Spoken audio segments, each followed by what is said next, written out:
오늘은 3월 19일 민수기 2장 1절부터 34절이에요.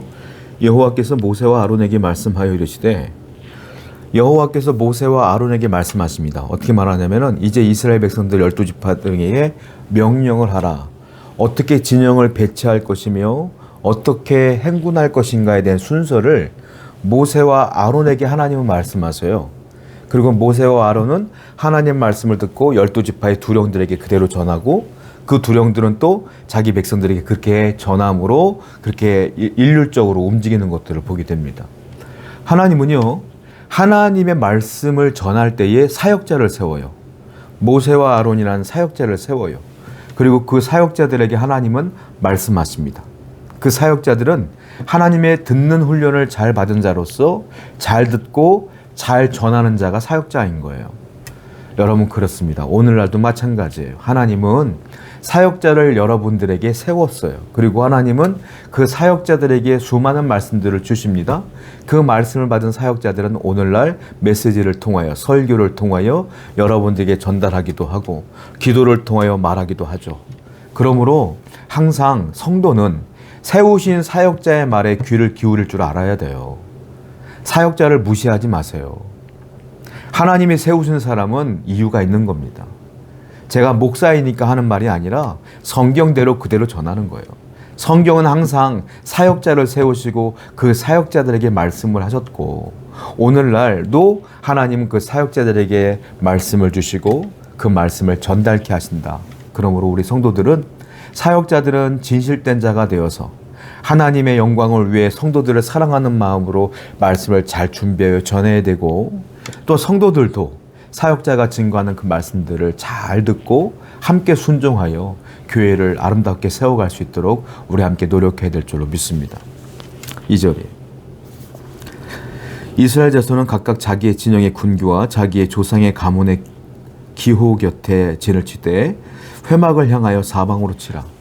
이스라엘 백성들은요, 깃발을 세워놓고 진을 치는데 성막이 가운데 있잖아요. 그러면 어떻게 되냐면 성막을 가운데 놓고 성막을 바라보는 방향으로 진을 치라는 거예요. 성막이 늘 가운데 있거든요. 그러니까 모든 이스라엘 12지파들은 성막을 중심으로 다 바라볼 수 있도록 이렇게 진을 치라는 겁니다. 한마디로 이스라엘의 출애굽은 하나님의 성막 중심으로 움직이게 되는 거예요. 오늘날 성막 중심은 어떤 의미냐면 하나님 중심을 말해요. 성도의 인생은 하나님 중심으로 살아야 된다, 이거죠. 내 인생을 살아가는데도 항상 하나님 바라보며 도와주세요. 하나님의 뜻이 무엇입니까? 어디로 인도하십니까? 늘 물으며 하나님 중심으로 살아가는 것이다. 그러면 하나님 중심으로 살아가는 게 뭘겠습니까? 그건 바로 하나님과 동행하는 것이다, 이겁니다. 하나님과 동행한다는 건 뭐예요? 나와 마음이 맞아야 동행을 하죠. 여러분, 친구들과 여행을 해보셨습니까? 그냥 보통 때는 친구지만 여행을 해보면 저 친구랑 내가 마음이 안 맞는구나 라는 걸 깨닫는 경우도 있지 않습니까? 그럼 그 다음에는 여행 못 가요. 동행을 못해. 하나님과 동행한다는 건 뭡니까? 하나님의 마음과 내 마음이 일치하는 겁니다. 그래야 동행할 수 있어요. 하나님께서는 무엇을 원할까요? 내가 세상의 정욕을 따라하지 아니하며 하나님 말씀을 따라 살기를 원하셔요. 그러면 내가 그렇게 하나님 뜻대로 살면 하나님이 나와 동행하시는 것이죠. 내가 세상으로 살아가는데 어떻게 하나님이 나와 동행할 수 있겠어요? 하나님과 동행하셔야 돼요. 하나님 중심으로 사셔야 돼요. 세속적이 아니라 하나님 말씀 중심으로 살아가는 여러분 되기를 축원드립니다. 12절입니다. 그 곁에 진칠자는 시므온 지파라. 시므온 자손의 지휘관은 수리사떼의 아들 슬루미엘이요. 자, 루벤 지파 옆에 시므온 지파인데 시므온이 밀렸어요.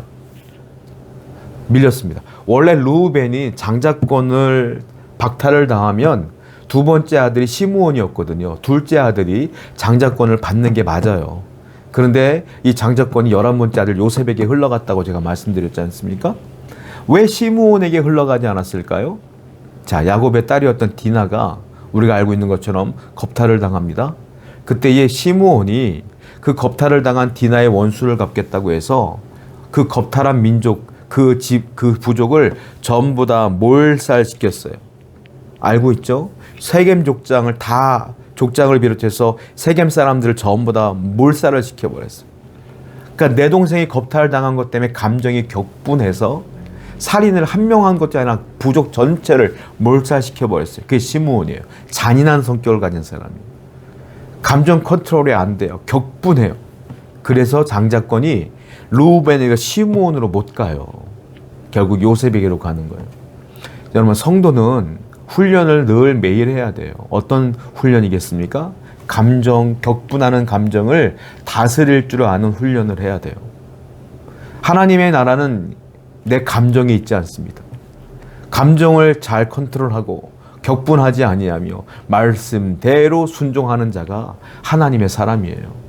오늘도 여러분들이 그 감정을 잘 다스리고 말씀으로 잘 다스려서 하나님께서 원하시는 데 쓰임받는 성도 되기를 축원드립니다. 17절이에요. 그 다음에 회막이 레위인의 진영과 함께 모든 진영의 중앙에 있어 행진하되 그들의 진친 순서대로 각 사람은 자기의 위치에서 자기들의 길을 따라 앞으로 행진할지니라. 성막을 중심으로 해서 깃발을 내세우고 전진하라 이거예요. 이제 다시는 출애굽을 함과 동시에 뒤를 돌아보지 말고 깃발만 바라보며 전진하라 이 말이거든요. 이 깃발은 바로 예수 그리스도, 오늘날 우리가 예수 그리스도를 의미할 수 있겠어요. 여러분, 인생을 살다 보면 과거를 자꾸 돌아볼 때가 있어요. 아, 내가 예수 믿지 않을 때가 좋았는데 괜히 예수 믿어갖고 말이야 주일도 놀러 가지도 못하고 욕도 함부로 못하고 먹는 것도 조심해야 되고 스트레스 받는 게 많아. 자꾸 뒤를 돌아봐. 그러지 말라는 거예요. 예수 그리스도란 깃발을 앞세우고 고난이 있고 역경이 있고 힘든 일이 있어도 늘 예수만 바라보며 전진하라. 믿음은 전진하는 거예요. 믿음은 어떻게 전진합니까? 예수만 바라보며 전진하는 거예요. 오늘도 예수를 바라보고 예수만 바라보고 예수님만 붙들고 어떤 일이 있어도 어떤 어려움이 있어도 믿음을 놓치지 아니하며 뒤돌아보지 아니하며 하나님만 바라보시는 여러분 되기를 축원드립니다. 34절이에요. 이스라엘 자손이 여호와께서 모세에게 명령하신 대로 다 준행하여 각기 종족과 조상의 가문에 따르며 자기들의 길을 따라 진치기도 하며 행진하기도 하였더라. 여기 보면 이스라엘 백성들은 진영을 따라 깃발을 따라 쭉 앞으로 나가는 거예요. 우리가 알고 있는 것처럼 그 출애굽을 했을 때에 아말렉으로부터 공격도 받고 또 물이 없어서 원망도 하고 불평도 하고 여러 가지 사건들이 출애굽을 할 때 많이 있지 않습니까? 그런데도 하나님께서는 깃발을 앞세우고 전진하라, 전진하라, 행진하라 계속 말씀하시는 거예요. 우리는 그 깃발 아래 아무리 어렵고 힘들지라도 그 깃발을 앞세우고 전진하며 힘든 일이 있어도 나가야 된다는 거죠. 그 깃발은 곧 말씀이다. 그 깃발은 곧 예수 그리스도다. 그 깃발은 곧 누구냐? 하나님이시다.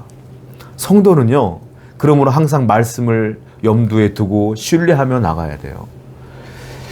아무리 힘들고 어려워도 하나님께서 우리에게 주신 말씀들이 있지 않습니까? 그 말씀이 이루어질 것을 믿으면서 꿋꿋하게 나가야 된다라는 거예요. 어려운 일이 있어도 꿋꿋하게.